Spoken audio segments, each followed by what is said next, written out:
Hi, Fernando Gallo, advisor at the Contra Costa Advocate, coming to you again from the Max Cave. I'm bringing you a podcast, which I hope will become a series of interviews with experts in fields related to journalism and journalists themselves.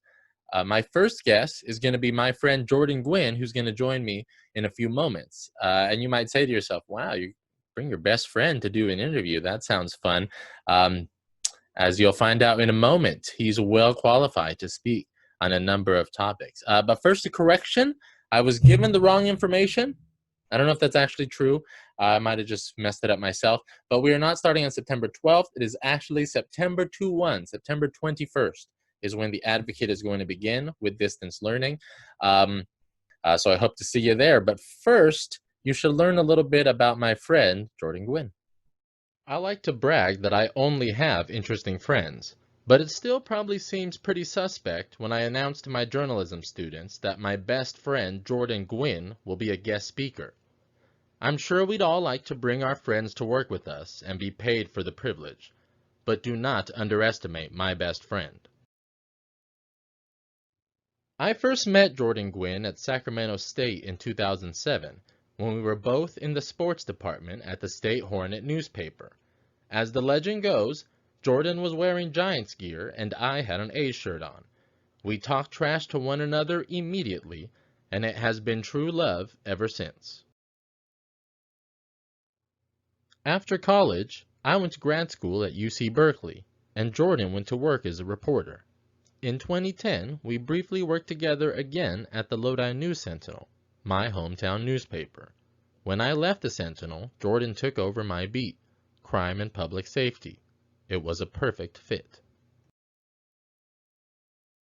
Jordan was inspired by the most famous crime reporter of the century, David Simon, who created the TV show The Wire. Mr. Simon rightfully received numerous accolades for The Wire, but the real star of the show is Baltimore, or as it is sometimes called, Bodymore Murderland. The series shows you how every level of the city, from the union workers on the docks to the children in the schools, is corrupted or neglected. But Baltimore is most famous for its crime, and the amount of drugs and violent crime there is nearly unmatched. Jordan worked in a place that matched it. In 2011, Jordan went to cover crime for The Record in Stockton, the same year Forbes magazine named it the most miserable city in America, for the second time. Stockton also became the largest city in history to declare bankruptcy while he was there. Jordan spent all day zooming from crime scene to crime scene in his beat-up Pontiac Vibe, just seconds ahead or behind the police. His psyche still carries the scars of the things he witnessed. For many years, Jordan thought he wanted to be David Simon, and then he got the chance. Jordan quickly realized why David Simon left journalism for TV many years ago. Jordan lasted 14 months before making a hard pivot to luxury real estate coverage. But the experience in Stockton gave him a whole new appreciation for people of color and the struggles they endure. He is also an advocate of criminal justice reform, having witnessed the San Joaquin County Sheriff's Department bungle several murder investigations. We're both still angry at some of the things that happened under Sheriff Steve Moore. In his heart, Jordan is a brutal cynic, but like his idol George Carlin, he refuses to punch down or pick on the weak. His pure hatred for the greedy and powerful is matched only by his empathy for the needy. Like me, Jordan hates injustice and despises bullies. He will also stand up for what is right. I know that because he stood right alongside me at protests. For all these reasons and more, I am proud to call him my friend. Jordan Guinn joins me now. So, Jordan, let's start with, what are you doing when you're bored during the pandemic? How are you keeping busy? I sleep. Sleep. I Boring. I sleep and play video games. I'm killing it in the show, MLB The Show. A That's dying crazy. sport Do they still play that sport? for a I few more was weeks. I wasn't aware for a few more weeks. That's for another podcast. Yes. Um, well, so Jordan, you have been writing remotely for a long time anyway. Now, Correct. right? For real estate listing. Somebody asked me, how do you describe Jordan's current job? How would you describe it? I lovingly refer to what I do for the San Francisco Chronicle as house porn. Write-ups of multi-million-dollar homes, describing the fits and finishes within them, and when the stars align, being able to get an interview with an architect, an interior designer, a stager, a builder, contractor, something of that nature, somebody who can help me develop it into a story rather than just a list of features about a home. And you work primarily in the Bay Area? The house, yeah, it's the Bay Area mostly. And again, So all that's done remotely. They get the properties are professionally photographed, and we just get a link to the images from the photographer, give them credit. I write the captions along with the story and put it up online. And then, so these are like crazy expensive homes though, right? Like millions of dollars. yeah, I've done one that was $40 million in the city. $40 million? 40 million, yeah. Do you think that between the two of us, we have ever accumulated $40 million total? Oh God, no. How close? How much do you think we've got between the two of us? 900,000. Not even a million. But so that'll take me to income inequality, Yeah. which is something that is getting worse. What is the worst thing that you've seen in real estate where you were just like, you rolled your eyes, or you're like, you know what? Eat the rich. Just what it was for a piece of land in Tiburon, and it had a great view of the Golden Gate Bridge. Which Tiburon is where? Where is that neighborhood? Tiburon is on the opposite side of the Golden Gate Bridge. It's on the Marin County side. Okay. It's by Sausalito, and so like if you were crossing the Golden Gate Bridge, it's over there. Tiburon's peninsula, it's gorgeous, and I mean, and there was a plot of land there that was $3 million just to buy the land. Just empty land, nothing on it. Yes, no permits, no plans, no nothing, just dirt. $3 million. If that land was down the street from where you live right now in Sacramento, it'd be a couple 100,000. It'd be nothing. A couple 100,000. Yeah. Compared to 3 million. But the view was astonishing. Well, that's the 3 rules of real estate, right? Location, location, location. So I'll switch a little bit from slightly mocking and hating the rich to talking about something more serious, which is impending economic catastrophe, I guess is the only right way to put it. Well, we got 30 to 40 million people about to be evicted, depending on the numbers. Yeah, so let's talk, you mentioned something once to me about desperation and crime that I think you saw in Stockton. So when you were in Stockton, the unemployment rate was supposedly 15%. You think it was more like 20, 25, 30%? 25 to 33%. 1 in 3 to 1 in 4 people, because the official number is always lower than what the actual number is. So it was really bad. And so what role does desperation have with crime? Desperation is the number one for me, from what I saw from my experience. Desperation is the driving force between violent street crime, gang activity, street robberies, homicide. Desperation, the lack of belief that anything matters, that your life has no meaning or consequence. So it really doesn't matter what happens to you, the overarching nihilism that I don't care about my life, so I sure don't care about anyone else's. Yeah, I think that the leaders in our society aren't thinking about what's going to happen when a lot of people are out of options. Because you're talking about impending evictions. The unemployment rate we know is already at least 20% probably, right? 1 out of 5 people lost a job since the pandemic started. And then you've got all these newly homeless people. That seems like a recipe for disaster to me. It is. I mean, I've been seeing Trumpvilles popping up all around me with tent cities popping up. So the other thing I want to talk about a little bit, since everybody's at home right now, it's really hard to get places to go out report in the field. that didn't stop a reporter from the St. Louis Dispatch from going deep on the gun-wielding private property couple, this couple here.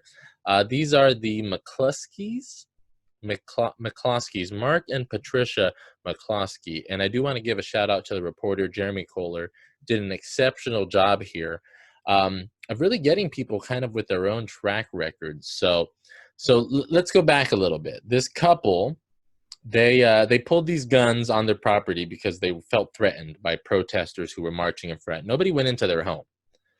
Nobody tried to get into their home, but they used that as an excuse to come out with these weapons, and they've been doing media interviews and stuff since then. Jeremy is facing the same restrictions we do, and he's still able to put together this piece on them using public records. How do you accomplish that? So I tell you, do a deep dive on this couple. What is the first thing that you do? It depends on if I have their names or not, if I have their address or not. I start something as simple as if I have their names, I run their names through our paper's archives and see what comes up. Then I run it through another search engine like Google and see what comes up. And one of the things that came up was an article like what I do. This couple had where they had this spread done on the work that they had done on their home. I don't know if you'd seen that article. But yeah, because this is like, they were in a gated community. This is a very wealthy couple. They're both attorneys, right? So they had a puff piece done about their remodeled house. Right? Yeah, a couple of years ago. And that came back to the surface. That was one of the ways I think they were identified. And they have a long history of litigation, and they're public figures in a sense because one of them is an injury attorney, and they use the media for leverage in their cases. So they're not they weren't that hard to weed out, so to speak. So in a way, they kind of played themselves by being so public in the first place, right? Correct. And as the story alludes to, they have a long litigious history with their own family. And so he sued his dad and brother? Dad and sister, I think. Dad and sister. Yikes, man. For defamation. He's a personal injury attorney, really doing wonders for their reputation as ambulance chasers. They already have, personally, PI lawyers already have great reputations, stellar reputations. As it is. Just killing it out there. So court records. How does a reporter get, first of all, do you have to be a reporter to get court records? You do not. You do not have to be a reporter to court records. You do not need a press pass to get court records. It's public information. What you need is a knowledge of what case you're looking for, roughly when it happened. And from there, you can go on the county court website, search available documents there. Some documents are available online, others are only available in person. It depends on the city and county stipulations. It really, and with COVID, it kind of depends. The hours might be limited for the desk for availability. But what you're talking about is essentially open source reporting using publicly available documents that are on the public record. Whether they're newspaper articles or court records or whatever is deemed a public document, there's more than just Google out there. And if you know where and how to look, you can find. You just got to be patient, and you got to know what to look for. A good source when you're dealing with federal and state entities is the what's called the Office of the Inspector General. Virtually. Not every, but a lot of agencies, state and federal agencies, have an inspector general, which is like an internal watchdog group. The OIG reports will be where all the good stuff is, but the office itself seems to be very toothless when it comes to making reforms. It basically uncovers everything, and then somebody in the media reports on it, and then something happens. But it's not, the Office of the Inspector General itself isn't the one that's laying down the hammer. It's just laying out the facts. You want to end with some sports takes? Sure. My favorite sport is dying, and there's nothing that can be done about it. And the DH is awful, and I hate seeing it in the national. What sport is that? It's called baseball. Baseball? Yeah, that's weird. In America? It sounds like cricket.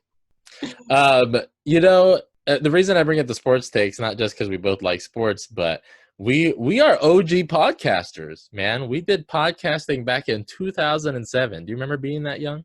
somewhere in the bowels of the internet that still exists. Somewhere, unsportsmanlike conduct still exists somewhere. That was a good name for a Yeah, it blog, was. Unsportsmanlike Conduct. We had a lot of fun. I don't know if anyone listened to it, but we had fun. We did. That's all that mattered. Yeah. Baseball, man, we're gonna have to do a separate podcast on baseball, but I feel like I need to be on the record somewhere. Shame on you, ownership. Shame on you, leadership of baseball. Like, baseball is a beautiful thing, and the bottom line is they don't care how bad the product is. They don't care if it's any good. And so they should have been playing baseball the entire summer. Like, Adam Silver, the commissioner of the NBA, is eating Rob Manfred's lunch. The commissioner. That has been infuriating to me to watch the bubble. I don't know about you. I never thought I would long to see Bud Selig back, but for like Rob Manfred is so inept, he makes Bud Selig look like a chess master. Like it's really something else. I would call Rob Manfred a clown, but clowns have actually entertained people before. Yeah, exactly. It's really a shame to see, and the sport's dying a slow, miserable death, and they really need to just cancel the season, but that's for another time and another take. To me, it seems like they're going to finish no matter what happens because they bet everything on making it to the playoffs and making that sweet playoff money. You don't think they're going to make it? I think the players' union is strong enough that with these continued outbreaks, I mean, there was just another outbreak today. Yeah, I mean, it's just sweeping through the league like wildfire. Like, I don't know if someone has to die to get the point through, but obviously having players travel all around isn't working. The way the NFL or the way the NBA is doing it with the bubble seems to be working because it's contained. And Right. Disney World is like the size of San Francisco, the property. Yeah. So it's plenty of room. Yeah. Even Giannis can fit at Disney World. But how embarrassed are you of the Kings right now? Man, does Sacramento still have a team? I don't know. It looks like a G League team out there. What happened, man? The Kings didn't belong in this rebooted season. They didn't. I'm counting it as a playoff appearance. First one in a decade. Woo! We did it. We're back, baby. Coming back. Well, thank you so much for joining me, Jordan. It was a pleasure. And we'll have to do another one that focuses a little more on crime. What are you gonna do now to occupy your time? I got a little bit of writing to do. I'm gonna play with my dog Nate. Speaking of, tell everybody your hat. Where's your hat from? Oh, my hat is of the Erie Seawolves. It is the AA affiliate of the Detroit Tigers. Your second team, right? My AL team. What about your shirt, man? You showed me your shirt earlier. Oh yeah. Stockton Ports, baby. Now that is the single A affiliate of your Oakland Athletics. That's right. Oh, and we'll see if they still exist next year, because I don't know. The way the minor league's been decimated, I don't know if single A is a thing anymore. All right, Jordan. Go have fun with your dog.